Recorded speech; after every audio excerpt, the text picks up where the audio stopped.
জামে মসজিদ থেকে নয়, 57টা মুসলিম রাষ্ট্র থেকে ধিক্কার জানানো হয়েছে। কথা বলেন ঠিক কিনা? 57টা মুসলিম রাষ্ট্র থেকে ভারতের বিরুদ্ধে অ্যাকশন আসতেছে। আল্লাহ পাক সমস্ত মুসলমানদেরকে একত্রিত হয়ে নবীর বিরুদ্ধে যারা কটূক্তি করে তাদের বিরুদ্ধে একত্রিত হয়ে অ্যাকশন নেওয়ার তৌফিক এনায়েত করুক। সকলে বলি আমিন। যে যেখান থেকে পারেন সেখান থেকে প্রতিবাদ করতে হবে। কাকে খুশি করার জন্যে? কে বন্ধু বলল আর কে আপন ভাই বলল, কে কি বলল, এগুলি দেখার বিষয়। যারাই যে বা যাহারাই আমার রাসূলের বিরুদ্ধে বলবে তার সাথে আমার কোনো সম্পর্ক থাকতে পারে। আসুন, আল্লাহ পাক তার হাবিবকে কি মর্যাদা দিলেন, আল্লাহ পাক তার রাসূলকে কি মর্যাদা দিলেন। যেইখানে কেউ যেতে পারে না, আল্লাহ পাকের সামনাসামনি বসার সৌভাগ্য একজনের হয়েছে। তার নাম কি? মুহাম্মদুর রাসূলুল্লাহ।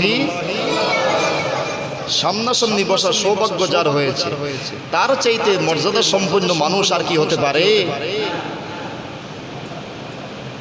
আল্লাহ পাকের হাবিব যখন তার মায়ের গর্ভের মধ্যে ছিলেন, মা আমেনা তার গর্ভের মধ্যে যখন আল্লাহ পাকের হাবিব ছিলেন, মা আমেনা যেখান দিয়ে হেঁটে যেতেন, যেখান দিয়ে হাঁটতেন, যত শক্ত মাটি দিয়ে হাঁটতেন, বড় বড় পাথর আরো বিশ্বে রয়েছে মরুভূমির মধ্যে উত্তপ্ত বালি, যেই বালির মধ্যে যদি আপনি চাউল দিয়ে দেন সাথে সাথে মুড়ি হয়ে যাবে।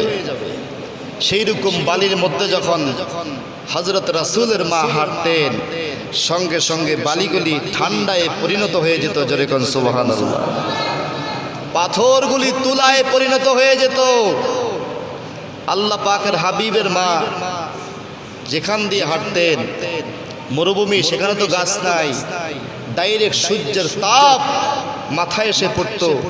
সেই জায়গায় রাসূল পাক সাল্লাল্লাহু আলাইহি ওয়াসাল্লাম যখন মায়ের পেটে ছিলেন, তার মা যখন হাঁটতেন, মায়ের মাথার উপর দিয়া মেঘের ছাতা আল্লাহ রাব্বুল আলামিন বানিয়ে দিতেন, ডাইরেক্ট রোদ পড়তো না। জোরে কোন সুবহানাল্লাহ।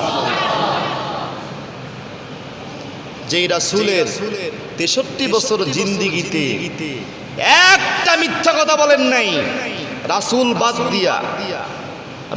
বাদ দিয়ে পৃথিবীতে এত কোটি মানুষের আগমন, কোনো একটা মানুষ কি আছে 40 বছর জিন্দেগিতে, 80 বছর জিন্দেগিতে একটা মিথ্যা কথা বলে নাই? এমন কোন মানুষ কি দূরবীন দিয়া খুঁজলেও পাওয়া যাবে?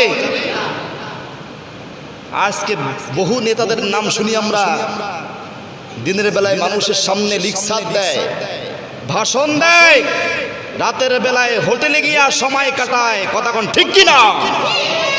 বহু ভিডিও অডিও আমরা ফাঁস নেট জগতে পেয়ে থাকি।